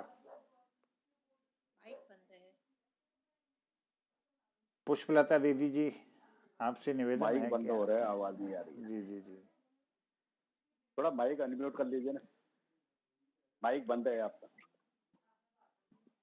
तो चलिए कार्यक्रम को समापन की ओर आप सबकी आज्ञा से ले जाते हैं। अगर आप सहमत हों, कोई अगर विचार देना चाहें तो स्वागत है। सर माइक म्यूट है क्या आपका? अरे मेरा माइक, अच्छा। कोई हमारे बीच में जो श्रोता हों उनको कैसा लगा, अगर वो संक्षिप्त में अगर अपनी बात रखना चाहेंगे तो स्वागत है, और फिर उसके बाद हम समापन की ओर बढ़ाते हैं कार्यक्रम को। या कोई सर सुझाव? नमस्कार सर।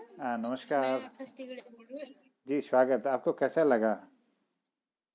सर पहले तो मैं यहाँ पे मंच पे उपस्थित सभी अतिथि विशिष्ट अतिथियों का आदर नमस्कार करती हूँ। और मुझे सबसे अच्छी बात बीना मैम की लगती है। डेली वो इतना अच्छा बोलते हैं कि उनके बोलने से ही मन में है। मैं मैम के लिए कुछ कुछ दिनों बाद अगर बना पाऊँ तो कुछ दो बेटा चार बहुत शब्द बताऊंगी मैम बहुत को। धन्यवाद बेटा, रोज जुड़ते हो ना, हमें ऐसी अच्छा लगता है, आप तो रोज वहां से जुड़ते हो, बहुत अच्छा लगता है।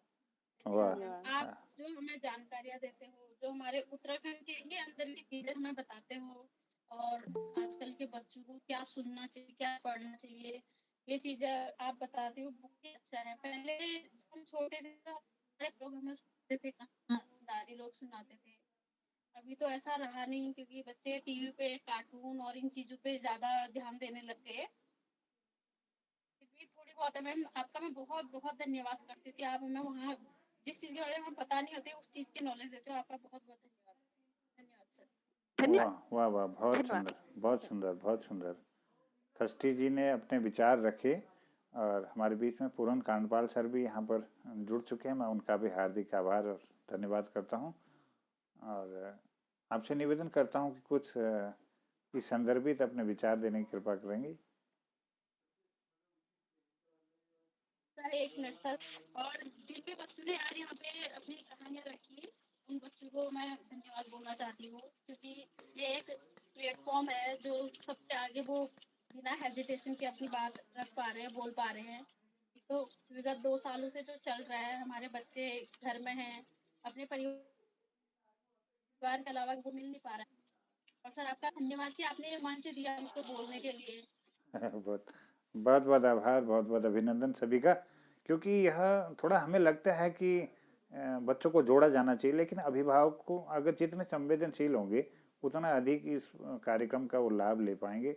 और बच्चों को एक वातावरण अगर हम उचित वातावरण देंगे तो निश्चित रूप से सकारात्मक ऊर्जा का संचार उनके अंतर्गत होगा, उनका कौशल विकास होगा, वाणी विकास होगा और सुनने की क्षमताएं बढ़ेंगी, वो विचारवान जरूर बनेंगे, अपने विषय को वो ठीक से समझने की क्षमता का विकास कर पाएंगे। मैं ऐसा सोचता हूँ। लेकिन मैं ये सोच रहा हूँ कि ये जो साहित्यिक मंच हमारी अन्य गतिविधियाँ हैं वो इस विद्यालय के कार्यक्रम, बच्चों के कार्यक्रम से हट करके इतर हम एक इसको शुरू करेंगे अलग से एक चैनल, उसका हम अभी लिंक अलग से आपको देंगे, जिसमें अन्य गतिविधियाँ हमारी होंगी और बच्चों के विज्ञान से संबंधित, इतिहास भूगोल से संबंधित, गणित से संबंधित जो भी हमारे यहाँ पर विषय विशेषज्ञ आएंगे वो हमारे इस चैनल पर बने रहेंगे। इन्हीं कड़ियों के साथ आगे हम इसको बढ़ाएंगे। तो ये हमारा अगला मन है कि ऐसा हम करें, तो इससे बच्चों की रुचियाँ भी बढ़ेंगी और उनका ज्ञान भी एक अच्छी दिशा की ओर बढ़ेगा। तो मैं सबका स्वागत जी करता सर, हूँ। ऐसा करेंगे, बच्चों के लिए एक अलग ही सेगमेंट बनाएंगे, बिल्कुल, उसको मैं रोचक तरीके से। बिल्कुल इसी लिंक पर बच्चों को जोड़ा जाएगा और बिल्कुल अगले इसी लिंक में। जो अन्य जो हमारे कार्यक्रम होंगे अगले अन्यत्र उसके हम उसके लिंक के साथ उनको जोड़ेंगे और उसमें उसी कार्यक्रम से हम उस हिसाब से उसको तय करेंगे। तो और भी कोई हमारे बीच में श्रोता है तो वो अपनी बात जरा जल्दी में कर। दीदी कुछ कह रही जी दीदी स्वागत है आपका।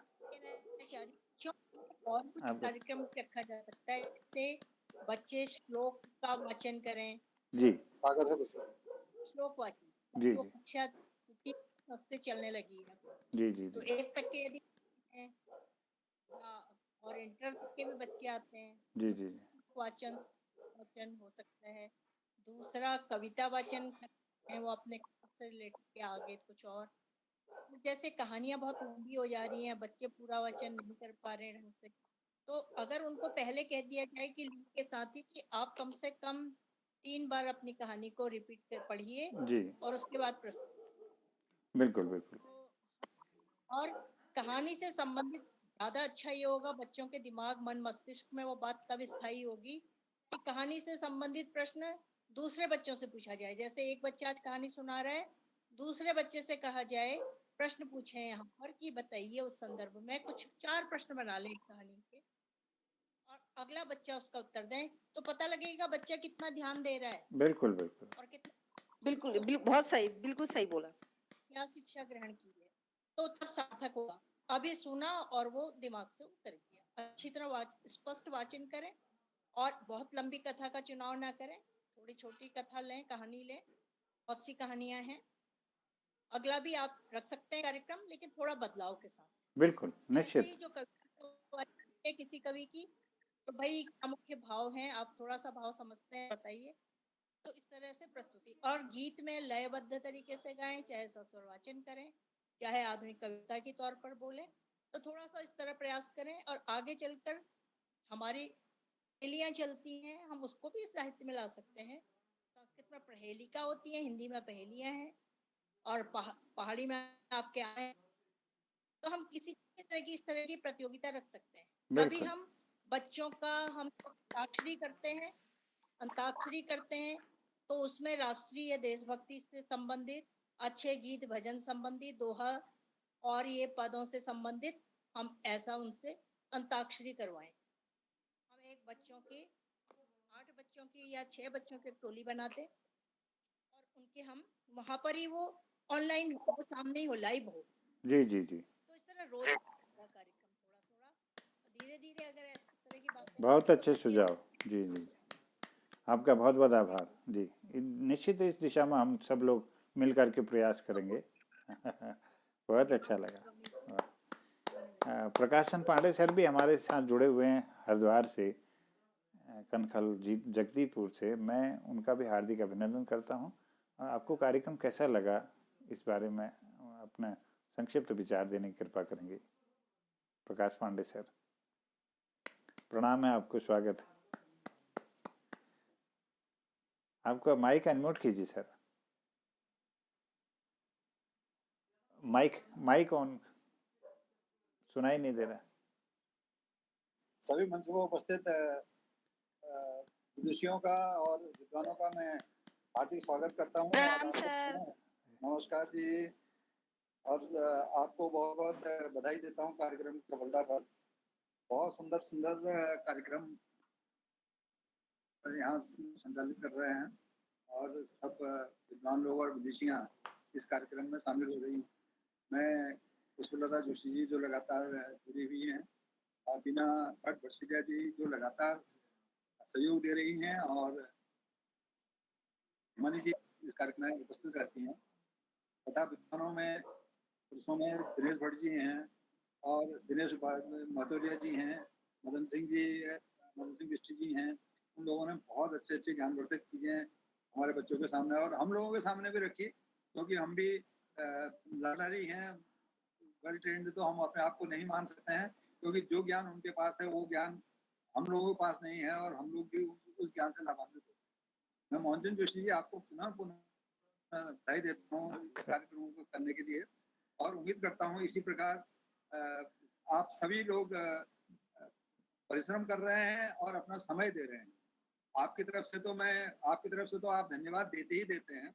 मैं भी अपनी ओर से आप लोगों का आभार व्यक्त करना चाहता हूँ। इस कार्यक्रम में मदन सिंह बिष्ट जी, दिनेश महतोलिया जी, दिनेश भट्ट जी, हेमंत बिष्ट जी, पुष्पलता जोशी जी, भट्ट जी और हिमानी जी, कृष्ण सिंह मलड़ा जी, और ऐसे ही सारे के सारे एक से एक विद्वान जिनको अपने कार्य क्षेत्र का अच्छा ज्ञान है, वो यहाँ पर आकर के वो कर चुके हैं। मैं आपको पुनः बधाई देता हूँ, और आप सभी का आभार, जो इस मंच से जुड़े हुए हैं सभी का आभार व्यक्त करता हूँ, और हर कार्यक्रम की सफलता के लिए भगवान से प्रार्थना। बहुत बहुत धन्यवाद महोदय। आपका आशीर्वाद शुरू से निरंतर इस कार्यक्रम को मिलता रहा है। अबाध रूप से आप जुड़े हैं इसमें, तो मैं आपको कोटिशः धन्यवाद करता हूं, और अपेक्षा करूंगा कि नियमित रूप से आपका सानिध्य हम सबको मिलेगा, क्योंकि अब समय ज़्यादा हो गया है। हमारे श्रोता और कोई अपने विचार रखना चाहें तो उनका भी स्वागत है, और फिर इसको समापन की ओर ले जाते हैं हम। दीदी आज्ञा है तो इसको समापन की ओर ले जाएं।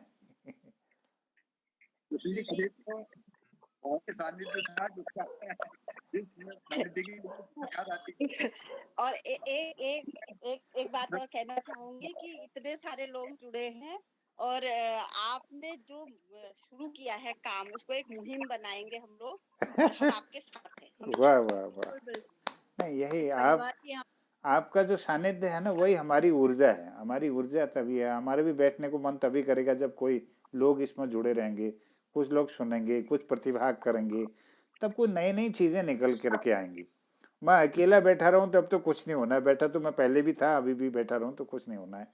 तो आप लोग निरंतर सही इसमें बात गति ला रहे हैं और एक इसमें अपने विचारों से, अपने वाणी से और इसको एक दिशा दे रहे हैं। हम सबका उत्साहवर्धन और आपका आशीर्वाद, बुजुर्गों का आशीर्वाद बच्चों के ऊपर रहे तो ये बहुत बड़ी बात होगी। तो मैं कोटिशः आभार व्यक्त करते हुए धन्यवाद करता हूँ सभी लोगों का, सभी श्रोताओं का। किरण जोशी जी नियमित रूप से कार्यक्रम को देख रही हैं। मैं आपसे भी निवेदन करता हूँ किरण जी, अगर आप खुद इस बारे में बोलना चाहें, आपको कैसा लग रहा है, क्या किया जा सकता है, आप कुछ बात रखना चाहेंगी? हाँ, पूरनचंद कांडपाल साहब जी, आपको भी मैं कोटि कोटि धन्यवाद करता हूँ।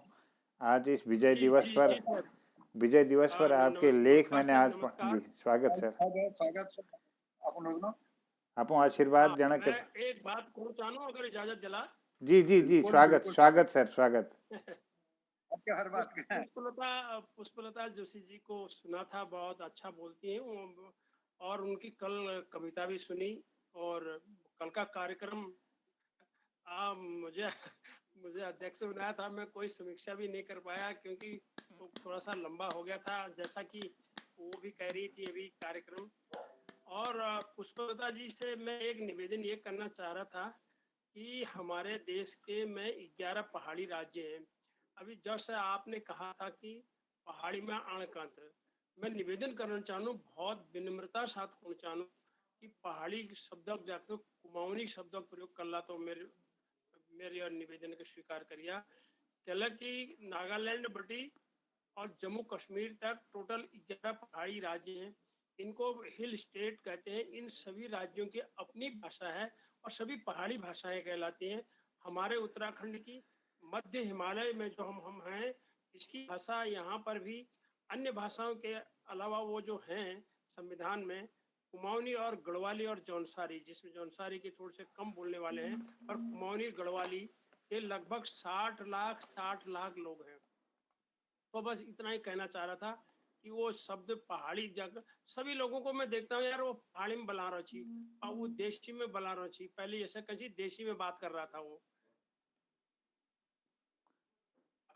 लेकिन पहाड़ी का जहाँ तक सवाल है इसको अन्यथा न लेंगे पुष्पा जोशी जी, लेकिन तो कुमाऊनी शब्द प्रयोग कला तो बहुत बड़ी रोल बाकी रह गया आपका कार्यक्रम। इन्होंने एक बात यो कही, मैं कुमाऊनी में नहीं आज हिंदी में बोलूं कि कहानियां छोटी हों। और एक मेरा भी एग्जाम्पल था कि इसमें ये भी करा जा सकता है सर, जिसको अंग्रेजी में कहते हैं एक्सटेम्पोर, वो भी आप करा सकते हैं। जैसे कोई व्यक्ति बच्चों को 4 बच्चे उसके पास आज गए हैं तो उनको कार्ड दे दें, कार्ड 3 ले लें। जैसे उदाहरण देना चाहता हूँ कि उस कार्ड में लिखा है आलू टमाटर और प्याज। बच्चे से कहा जाएगा आप एक कार्ड निकालो, उसने कार्ड निकाला, कार्ड में लिखा है आलू टमाटर प्याज। तो उन्हें 2 मिनट में इन तीनों में से किसी एक पर बोल। तो यह एक्सटेम्पोर में क्या होता है कि बिना किसी प्रिपरेशन के, बिना किसी उसकी मेहनत के त्वरित भाषण, वो त्वरित जिसको आप त्वरित भाषण जी। और बाकी पुष्पलता जोशी जी ने एक और वो भी अच्छी बात मुझे लगी कि बच्चे थोड़ी उसको प्रैक्टिस कर लें, घर में अभ्यास कर लें कहानी सुनाने का और कैसे करने। अब मैं खुद जोशी जी आपसे कहता हूँ, आप तो जिंदगी में जहाँ तक पहुँचे हैं पूरा जिसको कहते हैं रियाज अभ्यास में ही लगे रहते हैं।